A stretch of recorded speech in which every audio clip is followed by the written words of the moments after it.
Hello, എന്തൊക്കെയുണ്ട് വിശേഷം? നമുക്ക് കുറച്ചധികം മുരിങ്ങിറച്ചി ഇന്ന് കിട്ടിയിട്ടുണ്ടേ. അപ്പൊ നമുക്കത് എങ്ങനെയാണ് ക്ലീൻ ചെയ്യുന്നതെന്ന് നോക്കാം. കാരണം ഈ മുരിങ്ങിറച്ചി ഉണ്ടല്ലോ, മുരിങ്ങിറച്ചി എന്നൊക്കെ പറയും, ചിലർ അതിനെ കക്കാന്ന് തന്നെയാണ് പറയുന്നത്. അപ്പൊ ഇത് പ്രോപ്പർ ആയിട്ട് ക്ലീൻ ചെയ്തില്ല എന്നുണ്ടെങ്കിൽ നമ്മളിനി എത്ര കിടിലൻ ഡിഷ് ഉണ്ടാക്കിയെന്ന് പറഞ്ഞാലും ഒരു ടേസ്റ്റും കാണില്ല.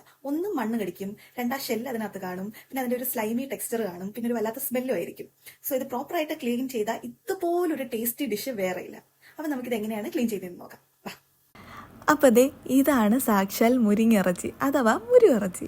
അപ്പം നമ്മൾ ഈ മുരിങ്ങിറച്ചി എടുത്ത് നോക്കുമ്പോഴേ അതിനകത്ത് ഇതുപോലത്തെ ഷെല്ലിൻ്റെ പീസുകൾ ഇങ്ങനെ ഒട്ടിപ്പിടിച്ചിരിപ്പുണ്ടാവും കേട്ടോ. ഇത് പൊട്ടിയ ഷെല്ലുകളാണ്. അപ്പം നമ്മളത് ക്ലീൻ ചെയ്യുമ്പോൾ ഇത് ഷാർപ്പായിട്ടിരിക്കുകയാണെന്നുണ്ടെങ്കിൽ കൈ കൊള്ളാതൊക്കെ നോക്കണം. അപ്പം ഇത് ഇറച്ചിയിൽ നിന്ന് വിടുവിച്ചെടുക്കാൻ നല്ല എളുപ്പമാണ്. ചെറുതായിട്ടൊന്ന് പ്രസ് ചെയ്തിങ്ങെടുത്താൽ മതി. നല്ല എളുപ്പത്തിൽ നമുക്ക് ക്ലീൻ ചെയ്യാൻ പറ്റും. അത് കഴിഞ്ഞിട്ട് രണ്ടാമത്തെ കാര്യം, ഈ വെള്ളത്തിൻ്റെ നിറം നോക്കിയേ, നല്ല സ്ലൈമി ആയിട്ടുള്ള വെള്ളമാണേ. അപ്പോൾ നമ്മൾ എത്രത്തോളം വെള്ളത്തിൽ കഴുകാൻ പറ്റുമോ അത്രയും വെള്ളത്തിൽ ഇറച്ചി കഴുകിയെടുക്കണം കേട്ടോ. അപ്പം ഈ വെള്ളത്തിൻ്റെ അടിഭാഗം കണ്ടോ, നിറയെ മണ്ണും ചെളിയുമാണ്. അപ്പം ഇത് നമ്മൾ കഴുകി ലാസ്റ്റ് ഈ വെള്ളത്തിൻ്റെ അടിഭാഗത്ത് ഇത് വരാനേ പാടില്ല. അത്രയും തവണ നമ്മൾ കഴുകിയെടുക്കണം. ഇങ്ങനെ കഴുകിയെടുത്താൽ മാത്രമേ ഇതിനകത്ത് നിന്ന് ആ മണ്ണും എല്ലാം പോവും. നന്നായിട്ട് കൈ വെച്ച് ഇറച്ചി നല്ലപോലെ ഒലച്ച് കഴുകണം കേട്ടോ. അതുപോലെ നമ്മൾ വെള്ളം ഒഴിക്കുമ്പോഴത്തേക്ക് ഇതുപോലെ പത വരും. ലാസ്റ്റ് നമ്മൾ കഴുകി വരുമ്പോഴത്തേക്ക് ഈ പതയൊന്നും വരാത്ത രീതിയിലാവും. അപ്പോൾ അത്രയും തവണ നമ്മൾ കഴുകിയെടുക്കേണ്ടി വരും. അപ്പം നമ്മൾ കഴുകിയെടുത്ത മുരിങ്ങിയിറച്ചി വെള്ളം വാരാനായിട്ട് മാറ്റി വെക്കുന്നുണ്ട്. നന്നായിട്ട് കഴുകിയെടുത്ത മുരിങ്ങിയിറച്ചിയാണ് കേട്ടോ. നിങ്ങൾക്ക് കണ്ണാപ്പയിലൊക്കെ ഇട്ട് വെക്കാം, കാരണം നന്നായിട്ട് ഇതിനകത്തുനിന്ന് വെള്ളം ഇറങ്ങും. ഇനി മുരിങ്ങിറച്ചി ക്ലീൻ ചെയ്യുമ്പോൾ കംപ്ലീറ്റ്ലി ഓപ്ഷണൽ ആയിട്ടുള്ളൊരു സ്റ്റെപ്പ് ഉണ്ട്. ചിലരിത് ചെയ്യും, ചിലരിത് ചെയ്യാറില്ല. അതായത് ഈ മുരിങ്ങിറച്ചിക്ക് അകത്ത് ഒരു ഗ്രീനിഷ് ബ്ലാക്ക് കളറിലുള്ളൊരു തരതരത്തൊരു സാധനമുണ്ട്. അത് ഇതിന്റെ വേസ്റ്റ് ആണെന്നാണ് പറയപ്പെടുന്നത്. അപ്പോൾ ഇതിങ്ങനെ എടുത്ത് കളയുന്ന ആൾക്കാരുണ്ട്. കാരണം ഇത് കഴിച്ചിട്ടില്ലാത്ത ആൾക്കാർ, അല്ലെങ്കിൽ സെൻസിറ്റീവ് സ്റ്റൊമക്കുള്ള ആൾക്കാർ, അല്ലെങ്കിൽ ചിലർക്ക് ഇഷ്ടമല്ലത്. അപ്പൊ അങ്ങനെയുള്ളവർ അതെടുത്ത് കളയാറുണ്ട്. നമ്മൾ എടുത്ത് കളയുന്നില്ല. ഇപ്പോൾ അത് കളയണം എന്നുള്ളവർക്ക് അതെടുത്ത് കളയാം കേട്ടോ.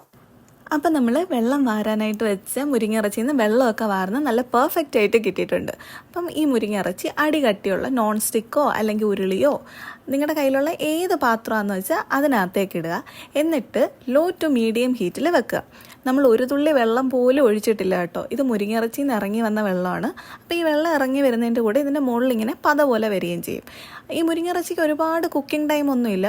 ഈ മുരിങ്ങിറച്ചി വെന്ത് വരുമ്പോഴത്തേക്കുണ്ടല്ലോ ഇതിൻ്റെ രൂപത്തിലും ഭാവത്തിലും നിറത്തിലും എല്ലാം ഒരു വ്യത്യാസം വരും കേട്ടോ.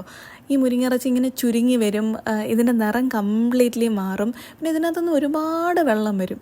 ഈ വെള്ളം നമ്മൾ ഒരിക്കലും വറ്റിച്ചെടുക്കേണ്ട കാര്യമൊന്നുമില്ല. ഈ വെള്ളം കൊണ്ട് നമുക്ക് വേറൊരു ആവശ്യമുണ്ട്. അപ്പോൾ നമ്മളിതിൻ്റെ മുകളിൽ വന്ന പതയൊക്കെ ആദ്യമേ കോരി അങ്ങോട്ട് മാറ്റുക. അതിനുശേഷം ഈ വെള്ളം ഒരുപാട് ഒലയ്ക്കാതെ മുരിങ്ങിറച്ചി ഈ വെള്ളത്തിൽ നിന്ന് കോരി മാറ്റുക.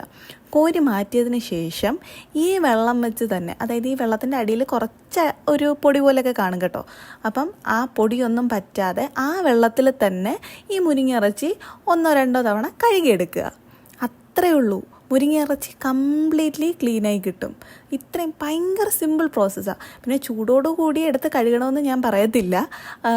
മുരിങ്ങിയിറച്ചി വെന്ത് കഴിയുമ്പോഴത്തേക്ക് ഇതൊന്ന് ചെറുതായിട്ട് കൂളാവാൻ വെക്കുക. അപ്പോഴത്തേക്ക് ഇതിൻ്റെ പൊടിയെല്ലാം അതിൻ്റെ അടിയിൽ അടിയത്തുള്ളൂ.